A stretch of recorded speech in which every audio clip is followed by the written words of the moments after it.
Nós fomos surpreendidos aí com esse pedido de demissão do ministro da Saúde, Nelson Teich, que ficou no cargo só 28 dias. Estava acontecendo aqui atrás de mim uma cerimônia que não tinha nada a ver com isso, era uma cerimônia de combate à violência doméstica contra mulheres, crianças e idosos. No finzinho da cerimônia, a gente recebeu essa confirmação do Palácio do Planalto dizendo que Teich tinha pedido demissão. Essa cerimônia estava marcada para começar às 11 horas da manhã. As cerimônias aqui no Palácio do Planalto, normalmente, elas são muito pontuais.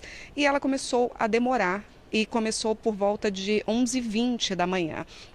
O que a gente descobriu? Que, na verdade, o ministro Nelson Teich foi convocado para uma reunião aqui no Palácio do Planalto, chegou aqui às 11 horas da manhã, falou pessoalmente com o presidente Jair Bolsonaro e pediu demissão. Essa semana, o que estava acontecendo? O presidente Jair Bolsonaro estava tendo já umas discordâncias em relação ao ministro, discordância de narrativa. A gente lembra aí, por exemplo, que o presidente Jair Bolsonaro já tinha uns dias que não falava do uso da cloroquina, voltou a defender o uso da cloroquina, quando o ministro Nelson Teich não defende o uso da cloroquina assim de forma ampla, como defende o presidente Jair Bolsonaro. Aí a gente lembra também que teve uma reunião aqui no Palácio do Planalto, uma coletiva de imprensa com a presença do ministro Nelson Teich, e no meio da coletiva ele foi surpreendido por uma pergunta que na verdade foi uma informação que um repórter deu a ele, dizendo que o presidente Jair Bolsonaro tinha assinado um decreto que permitia a reabertura aí de academias, salões de beleza e barbearias. E ele foi pego de surpresa e questionado se o Ministério da Saúde estava sabendo daquela decisão e tinha trabalhado junto aí com o Palácio do Planalto. Ele disse que não, que isso teria sido alguma decisão do Palácio do Planalto com o Ministério da Economia. Então, também teve esse problema. E um outro problema, a gente lembra, ontem o presidente Jair Bolsonaro voltou a defender o isolamento vertical. Que é o que o isolamento vertical? Apenas os grupos de risco ficariam isolados. E aí o comércio voltaria a abrir, a vida voltaria ao normal, mas as pessoas dos grupos de risco ficariam isoladas, coisa que também o ministro Nelson Teich é contra. Então, tudo isso, durante essa semana, começou a causar um ruído de comunicação.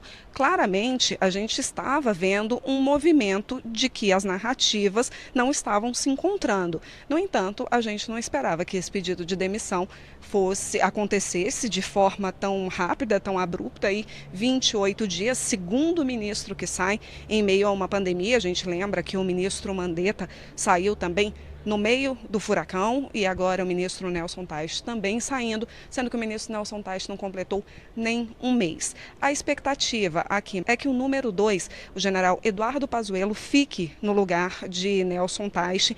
Ele já teria até sido sondado pelo presidente Jair Bolsonaro durante essa semana se toparia aí assumir esse cargo, e a informação que a gente tem é que ele ficaria.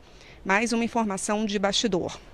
Aqui, nessa cerimônia que eu falei, que era do combate à violência doméstica, estava a médica imunologista Nice Yamaguchi, que é uma pessoa também que ficou muito próxima do presidente Jair Bolsonaro, e a gente sabe que ela defende, por exemplo, o uso da cloroquina, ela também é a favor do isolamento vertical, e na hora que acabou o evento, ela subiu. Tem uma rampa aqui do lado, e ela subiu junto com o presidente Jair Bolsonaro e com outros ministros, e pelo que a gente pensa, foi ao gabinete do presidente Jair Bolsonaro também. Então, existe todo esse bastidor, a gente não descarta também Osmar Terra para assumir, mas enfim, o que a gente tem até agora é que o general Eduardo Pazuello, que era o número 2 do Teich, ficaria interinamente aí no Ministério por enquanto.